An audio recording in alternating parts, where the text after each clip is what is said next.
My main hobby, for almost my entire pathetic, sexy life, has been video games. The very day I was born, my mother launched me from betwixt her soggy, ample blue waffle loins, and I shot across the delivery room right into the garbage bin. Managed to climb my way out using the umbilical cord as an escape rope. Doctor picked me up, smacked my ass, and swung me around by the umbilical cord like a cowboy throwing a lasso. That was the day my love of video games began. I've been fortunate enough to be born in the right decade and with the means to enjoy video games for my entire life. The Sega Genesis my dad bought a couple years before I was born was already hooked up and ready to receive me the day my parents brought me home from the hospital. Fun fact, my parents actually left me at the hospital initially. They accidentally brought home a butterball turkey thinking it was me. They put a diaper on it and everything. Reminiscing on the history of my favorite hobby got me thinking. I remember when video games were relatively simple. I couldn't even fathom a fully 3D world as a kid, let alone an actual fun game to play within it. But technology got better, more and more crazy and creative people started making games, and now people can make almost anything they can imagine. There are a few of these milestone games throughout the years that built the foundation of what's possible, and in some cases normal, in gaming today. Honey Pop 2 and Balan Wonderworld wouldn't exist without these amazing games laying the foundation. Some early attempts at brand new concepts maybe didn't turn out so well, or are difficult to revisit today, but they got the ball rolling and encourage others to refine and improve on certain ideas. So today, I am covering what I consider to be the most influential and innovative video games ever made. Some may disagree with my choices here, but they can lick the pickle juice from the inside of my colon. So throw your umbilical cord over a tree branch and swing like Indiana Jones over to that subscribe button. These are the most influential video games ever made.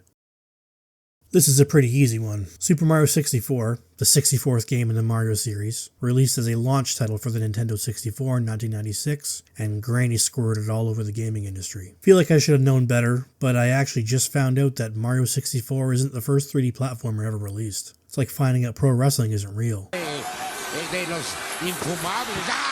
That honor goes to a game called Alpha Waves that came out in 1990. What Mario 64 did do, however, is very nearly perfect the 3D platforming Krabby Patty formula. So much so that developers continued to release games that were almost exactly like it structure-wise throughout the entire 5th generation. I remember walking around the mall with my family and seeing big lines at the Toys R Us in front of the game demo kiosks. They had 3 of these little things all demoing Mario 64. I didn't fully appreciate what I was seeing at the time because I was so young, but I could tell it was some sort of big deal by the reactions of the crowd watching the gameplay. One guy got so excited, he pulled his pants down and inserted the middle handle of the N64 controller into his butthole. Mario 64 was a revelation when it first released, and considering it was a very early effort in terms of 3D platforming, it's insane how Nintendo knocked it out of the park on their very first attempt at the genre. Really digging into the game today makes it all the more impressive. Despite being nearly 30 years old at this point, the scope of the game remains impressive. Castle Overworld is big and detailed, filled with little secrets and toads to f***. Every main level is girthy, with tons of stars to collect and little hidden strategies and shortcuts. The analog stick on the N64 controller goes a long way to making Mario 64 feel as good as it does. With analog input,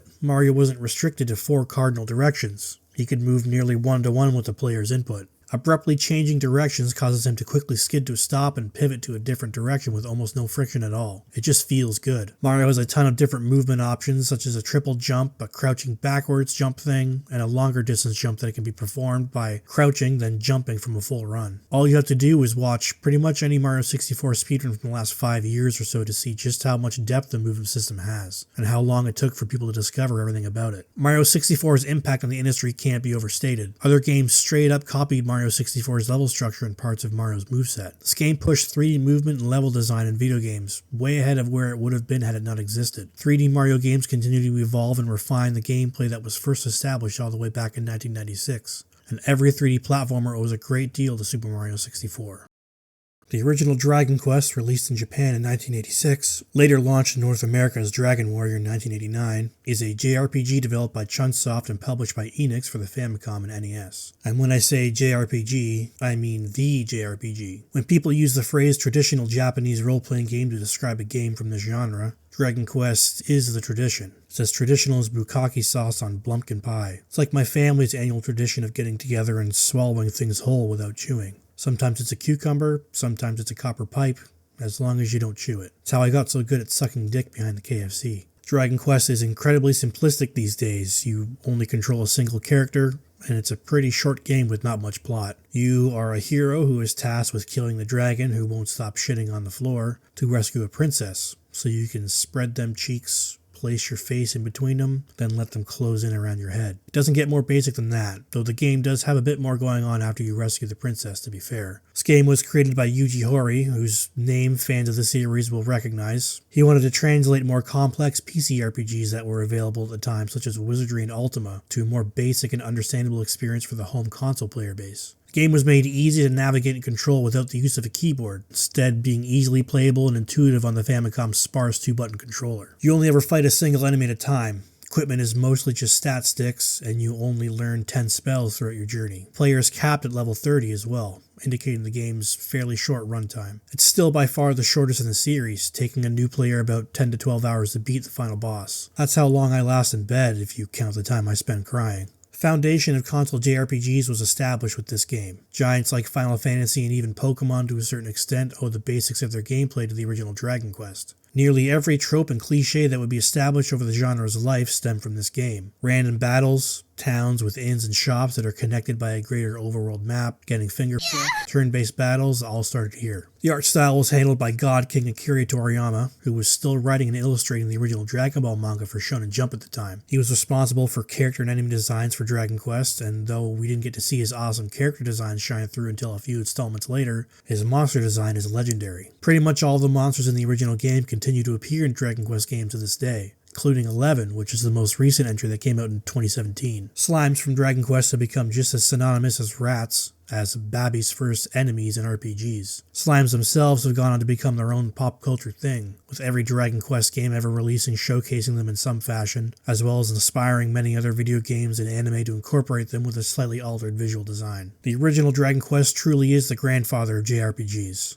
The mechanics and structure it pioneered were slowly built up and refined over the years to eventually become commonplace in the genre today. Some of the greatest games ever made owe a great deal to the foundation that Dragon Quest built in 1986.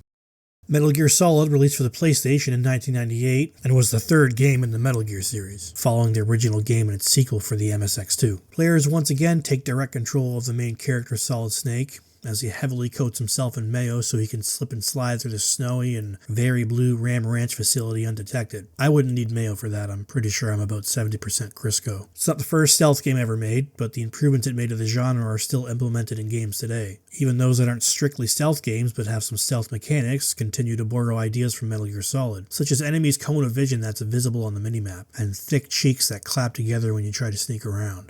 Colonel, I'm trying to sneak around, but I'm dummy thick, and the clap of my ass cheeks keeps alerting the guards. Snake is supported by a crew of lovable misfits who occasionally contact him through a communication device called the Codex. There's Colonel Roy Thundercock, Naomi Nutgobbler, May the Spooge Queen Ling, and Master Miller. Mr. Snake also comes across other allies as he makes his way through Ram Ranch, such as Hal Emmerich and Merrill Muff Garbage. One of the biggest aspects that Metal Gear Solid pushed ahead in the games industry was in its storytelling. Hideo Kojima seems to have wanted to direct a movie, and it shows. Cutscenes are displayed in a letterbox format, similar to film. The opening of the game has names and roles scroll through the screen, introducing some of the developers and the voice actors. Metal Gear Solid was far from the first game to have voice acting, but this game had a shitload of voice acting. Every Codex conversation and cutscene are fully voiced in both English and Japanese, and this title didn't obliterate the English version like Resident Evil did. The voice performances hold up pretty well considering this game came out in 1998, and video game voice acting wasn't as prevalent back then, let alone with such a huge script. This game also makes some strides in boss design, by thinking way outside of the box when it comes to boss encounters. There's no hit the boss's weak point 3 times and it's over in this game. It's pretty well known now, but the Psycho Mantis fight was mind-blowing back in the day. He was capable of reading the player's mind, in that he could read controller inputs and avoid all player offense as if he was actually reading your mind, similar to computer opponents in Mortal Kombat. In order to defeat him, you had to remove your PlayStation controller from the console itself and plug it into the controller port too, rendering Mantis' mind reading useless. I'd never encountered a game that required you to do real-world shit in order to progress before I played Metal Gear Solid. Metal Gear Solid was one of the earliest examples of cinematic storytelling in video games. Paved the way for developers like Naughty Dog to run away with the concept with games like Uncharted and The Last of Us. The original Last of Us, not the travesty that is the sequel. It's also responsible for a lot of gaming pop culture and internet memes. I'm going to get into this hind now. Hey Snake, check it. Go sneak that shit. Okay.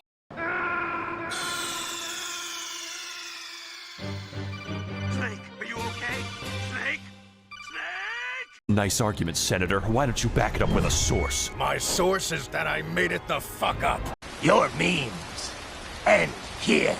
The way Metal Gear Solid presented its story and the crazy ways it takes gameplay off the rails made way for video games to push more mature themes and greater world building into the medium. This is either good or bad depending on what you enjoy. We got some great settings like in Bioshock, which turns Rapture into a character all of its own. Some games that maybe take the concept a bit too far, like walking simulators that barely have any gameplay at all. I think it also inspired games that mocked the limits of storytelling in video games like the Stanley Parable. Regardless, Metal Gear Solid was integral in transforming video game stories and the ways in which they're told. Halo Combat Evolved is the first in a series of first-person shooters, releasing on November 15th, 2001 as a launch title for the original Xbox. I let a friend of mine borrow my copy when I was a kid, but when I tried to get it back he said it was his copy and he claimed he had no recollection of borrowing it from me. I tried to suck his toes to get it back, but its dog came out and ripped off my face, and I died in a pool of blood. Players take control of the titular Halo, who never takes his helmet off. Halo is the king of all mankind and watches over them like Big Daddy. Hey, Daddy. One day he gets a call from his friend, telling him that some alien force called the Covenant views humanity as an affront to Jesus and are currently dealing drugs to the community. Halo followed in the footsteps of previous console first-person shooters such as GoldenEye and Medal of Honor, so it didn't invent the genre or anything, but I think it's the first game to truly realize the first-person shooter's potential on console, playing with a controller instead of keyboard and mouse. This game pretty much standardized FPS controls on a controller. Some games had tried the dual analog control concept before, such as Alien Resurrection on PS1, but Halo was the first to make it feel good. What may have felt a little awkward and foreign back then is now second nature to tens of millions of people. Left stick to move, right stick to look around and aim. Halo also helped lay the foundation of esports and online multiplayer as we know it today. Combat Evolved itself only had local multiplayer through the use of a system link feature, which would require the linking of 4 Xbox consoles together if you wanted to play with a maximum 16 players. There is a popular local tournament scene built up around the game that eventually grew big enough for several larger organizations to take notice and start running their own competitive Halo tournaments. There was this big news story at the time about those guys that spent so long sitting on their asses playing Halo with each other that one of the guys' anus fell off. He had to go to the doctor to get his anus put back in. That's not real, I just made that up. Bungie saw this grassroots movement of local multiplayer and used their success as inspiration for developing an official online multiplayer component for the game's sequel, Halo 2 Electric Boogaloo, which was a huge draw for the Xbox Live subscription service. Halo Combat Evolved pretty much modernized the first-person shooter, at least on consoles. It made numerous changes to the genre that made it a joy to play, such as a regenerating shield acting as your health pool, which has been replicated in nearly every first-person shooter to come out since Halo and almost entirely replaced health pickups. The game brought first-person shooters to the 21st century and spawned countless derivative games all trying to replicate its popularity, but none of them were capable of causing such a massive shift in the gaming industry as Halo Combat Evolved. I know some people will be mad because I didn't choose Symphony of the Night, but they can eat my asshole down to the rind. It's difficult to talk about a genre of gaming when its name is comprised of 2 different franchises that both have done so much to push their concept over the years. Metroidvania is the term commonly used to describe games that share elements of both Metroid and Castlevania, because both of them just happen to have similar structure and gameplay elements. Those elements are usually 2D side-scrolling exploration where the player is given pretty limited combat and exploration ability at the start of the game, but as they unveil more of the environment, they are rewarded with new combat options and traversal mechanics, which in turn allows them to explore paths that were inaccessible before, fight enemies that can be exploited with the new weapons they unlock. All of this creates an incredible sense of progression, increasing player power, culminating in puzzles and boss fights that require the player to combine multiple movement abilities with different weapons in order to succeed. I chose Super Metroid over Castlevania because it executes on the concept earlier than Symphony of the Night did. Also, Samus Aran got a BBL, I'm sure of it. She can shit on my chest any day. I got my original Super Metroid SNES cartridge from a pawn shop near my home at the time. The guy running the place had super long, super greasy hair. He used to run his hands through his hair and shake off the grease into a frying pan to cook eggs. They were delicious. Super Metroid is arguably the first of its kind. The way it structured its world and progression was way ahead of its time. So much forethought went into creating the levels, having to make sure players couldn't accidentally access areas before they had the proper abilities to do so, and at the same time making environments that were actually fun to traverse and explore. It was exciting to get a new ability. because it fills your head with all the spots you passed by but had to leave unexplored because you didn't know how to open a certain door or couldn't jump high enough to reach a ledge. I believe the Metroidvania genre has produced some of the best games ever made. Hollow Knight is an incredible example of a near-perfect video game, and it uses the Super Metroid structure to incredible effect. Ori and the Blind Forest, Guacamelee, The Messenger, the Shantae series, all of these great games stem from the blueprint that Super Metroid laid out. That's not to say Symphony of the Night is a slouch. It's one of the best games ever made, and its success resulted in the development of excellent GBA Castlevania games. But Super Metroid is essential when talking about the very beginning of the genre.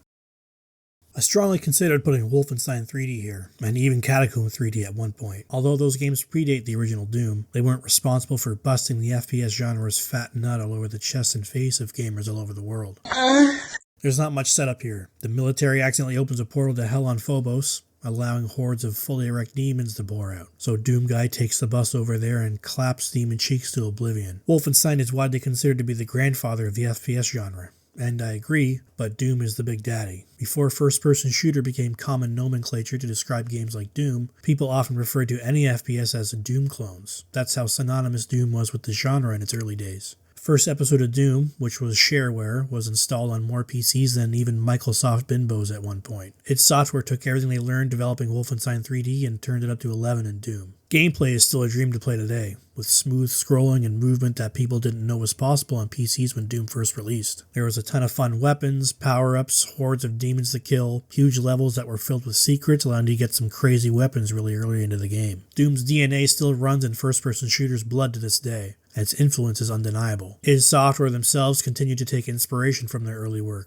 with Doom 2016 being a really solid FPS and bringing Doom to the modern era, and Doom Eternal essentially changing how single-player FPS games are played, with batshit insane movement that sees Doom Slayer flying across the environment like a pilot from Titanfall. The original Doom is one of those games that I revisit at least once every few years to do a complete playthrough. Id Software, all the way back in 1993, managed to make a game that changed the course of video game design forever.